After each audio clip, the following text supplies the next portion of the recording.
कि अगर इस मदारी, इस जोकर में दम है तो आप एक काम करें ना, आप कहते हैं कि इस देश का हिंदू फेनेटिक है, कट्टरवादी है, ये जो है इस्लाम को जानता नहीं है। एक एवरेज मुसलमान से आप बात करिए, आपने कुरान शरीफ नहीं पढ़ा, वो ऐसे पूछेगा आपसे जैसे वो पढ़ के ही पैदा हुआ था। देश के ट्रैफिक रूल पिछले 50 साल से बताए जा रहे हैं, वो उसे नहीं पता चल रहे, लेकिन सीए पढ़ लिया उसने। जो तुम धमकियां देते हो, जरा कुरान शरीफ के पन्नों को पलटो, उसी में लिखा हुआ है जो आया है उसके जाने का वक्त तय है, जगह भी तय है। तुम्हारी औकात क्या है जो तुम किसी को उसके वक्त से पहले भेज दो। इसलिए धमकियां वही देते हैं जो कमजोर होते हैं। ताकतवर आदमी धमकी नहीं देता है। ताकतवर आदमी आता है, किताब उठाता है, पार्लियामेंट में जाता है और 370 समाप्त हो जाता है।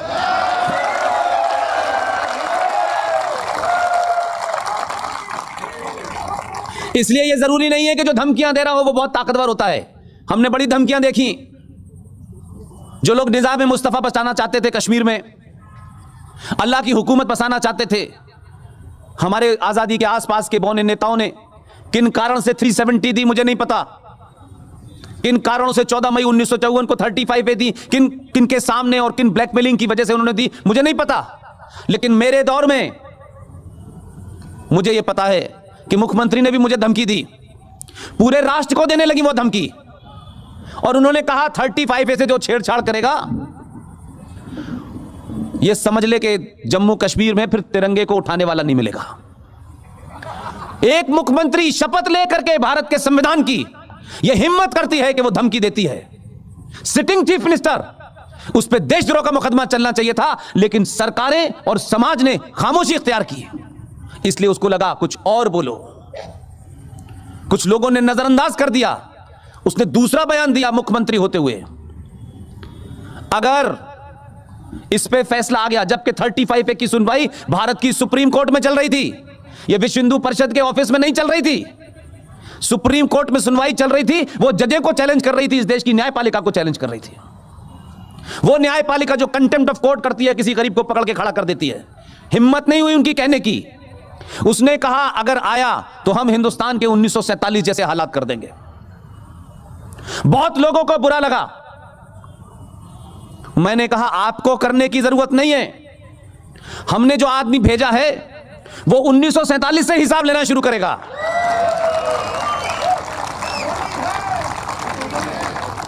इसलिए हो यह रहा है, संकट यह है कि यह शाहीन बाग, यह जेएनयू, यह हैदराबाद, यह दुनिया भर की यूनिवर्सिटी में बवाल क्यों है? लोग क्यों चिल्ला रहे हैं? क्या उनके अंदर बदहवासी है? उसको समझने के लिए आप यहां से शुरू करें। 1947 से इस देश में, इस देश के संविधान में, इस देश की संसद में, इस देश की न्यायपालिका के माध्यम से जो एक इनविजिबल सत्ता क्रिएट कर दी गई थी, जम्मू एंड कश्मीर से भारत आजाद हुआ, पाकिस्तान बना, 2 नेशन थ्योरी पे बना। लेकिन उसके बाद भारत की धरती पे आपने जम्मू कश्मीर का एग्जिस्टेंस भारत के संविधान के खिलाफ जाकर के जो धाराएं आपने दी, जो कंसेशन आपने दिए, आपने कहा कि वहां प्राइम मिनिस्टर की मांग होगी, प्राइम मिनिस्टर होगा। आपने कहा वहां के असेंबली की 6 साल की उम्र होगी, अच्छा साहब ये भी हमने माना। हमारा संविधान होगा, ये भी आपने माना। ये कंसेशन देते देते आप उन लोगों को लगने लगा कि इससे बढ़िया क्या हो सकता है, तो आपने वो नारे नहीं सुने। मुझे अल्लाह ने उस जगह पैदा किया है, मैं बड़ा शुक्रगुजार हूं अल्लाह का